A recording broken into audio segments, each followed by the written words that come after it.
Sopa, skupaj za odgovoren odnos do pitja alkohola.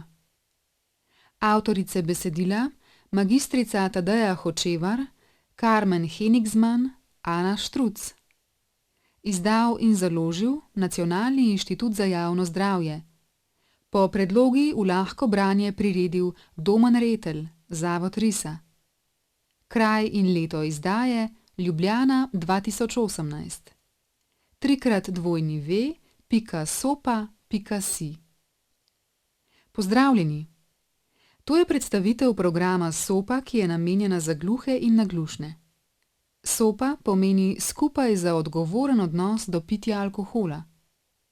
S programom Sopa želimo doseči, da bi ljudje pili manj alkohola.